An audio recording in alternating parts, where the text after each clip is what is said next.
မျိုးသမီးလေးတွေရဲ့ရှင်းရဲစဲအလှတရားကိုအချိန်တိုအတွင်းပုံပုံပြည့်စုံဖို့ရာနဆွဲလေးတရံမဲ့လိုရဲဆိုရင်ယုံလားမယုံဘူးဆိုရင်အခုဗီဒီယိုလေးကိုအဆုံးထိကြည့်ပေးကြနော်အခုလို့မင်းရိုးဝတ်ထားရဲ့သပင်ပုံစံအဲ့ဒီအဝတ်စားနဲ့ပုံတီးပြီးတော့ဒီလိုမျိုးအခုငကလေးဝတ်ပေးထားရနော်အဲ့ဒါလေးကိုလိုက်ကြည့်မယ်ဒီလိုလေးအနေထားလေးနဲ့အခုအမြင်လေးနဲ့ငကလေးပြောင်းသွားရင်ဘယ်လိုပုံစံလေးအမြင်ပြောင်းသွားမလဲဆိုတာလိုက်ကြည့်ကြမယ်နော်အခုလို့ဒီငကလေးပြောင်းလိုက်တာနဲ့အမြင်လေးကတမျိုးပြောင်းသွားတယ်နော်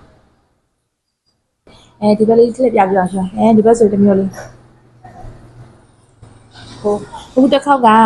မှာဒီငကွင်းလေးနဲ့ဝတ်ပြထားတယ်မြေရုံးလေးကနော်ငကွင်းလေးရဲ့အမြင်လေးရဲ့ဒီဘက်ငကန်းဆက်လေးအမြင်လေးတွေကိုရှင်းကြည့်ပါဦး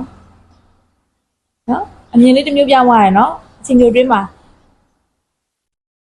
အထာချက်ကြမိမိမမိုင်လေးဝတ်ချင်ရင်တော့ဒီလိုဒီဇိုင်းလေးတွေရွေးပါရှင်ငကန်းလေးတွေဒါလေးဆိုရင်2ဆင့်ချစ်စရာလေးနော်ဒါလေးကမှဒါလေးဆို3ဆင့်ရမယ်ရှင်ဒီပတ်ဟောင်းဒီဇိုင်းလေးရတယ်2ဆင့်လိုချင်လည်းရတယ်3ဆင့်လိုချင်လည်းရပါရဲ့ရှင်တွေ့ကြဒီဇိုင်းလေးပါဒါပန်ထရာနကတ်လေးပေါ့နော်ငကုတ်လေးမှာဒီလိုလေးကြောင်လေးဝတ်ထားရင်နားထဲမှာဒီလိုပုံစံလေးမြင်ရမယ်ရှင်အခုပြထားတဲ့ဒီဇိုင်းလေးတွေကဇင်းပတ်လေးနဲ့အပေါ်ကတီရှပ်လေးတွေပဲဝတ်ခေါင်းဝင်လှလှလေးနဲ့ဝတ်လဲလိုက်ဖက်တဲ့ဒီဇိုင်းလေးတွေပါရှင်အထားကြမိမိမမိုင်လေးဝတ်ပါနော်ငကတ်လေးတွေကိုမလာသေးဘူးဆိုတာနော်စိတ်ရွှေဖို့မလာသေးလို့သိလားတင်မလာသေးရမဟုတ်ပါဘူးစိတ်ရွှေဖို့မရောက်သေးလို့ပါချီမမိုးလေးကျွဲချင်ရင်တော့အခုဒီဇိုင်းမျိုးလေးတွေရေးပါရှင်ဒီငကတ်လေးဆိုရင်25သိန်းဝန်းကျင်ကြပါမယ်ဒီငကတ်လေးဆိုလည်း25သိန်းဝန်းကျင်လေးပါ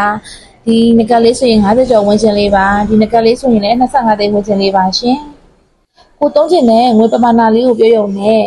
ချစ်လေးတွေနဲ့လက်ဖက်မဲ့ငကတ်ဒီဇိုင်းလေးတွေကိုရှားပေါင်းများစွာရှိရင်ဆွဲလေးတွေရရင်လက်ဖက်ဒီဇိုင်းလေးကိုရွေးပြမယ်နော်ခုပြချင်တာခေအဆက်ဆက်ဘယ်တော့မှယူမသွားတဲ့ဒီဇိုင်းလေးနဲ့ပြချင်လို့ပါရှင်တနက်တန်း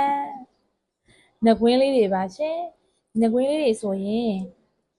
ဖဲအဝေးအစားဖဲနေရမဆိုလိုက်ဖက်မဲ့ဟာအကျန်းလဲခံတယ်လို့ဘယ်တော့မှယူမသွားတဲ့ဒီဇိုင်းလေးတွေပါ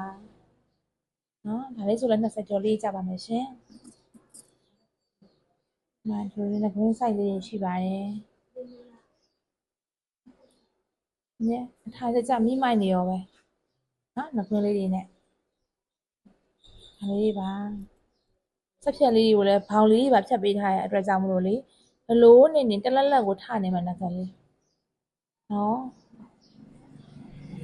အချိန်တိုတွင်အထားကြမိမိုက်ချင်တော့စိတ်ရွှေဘူးကိုကြွခဲ့ပါရှင်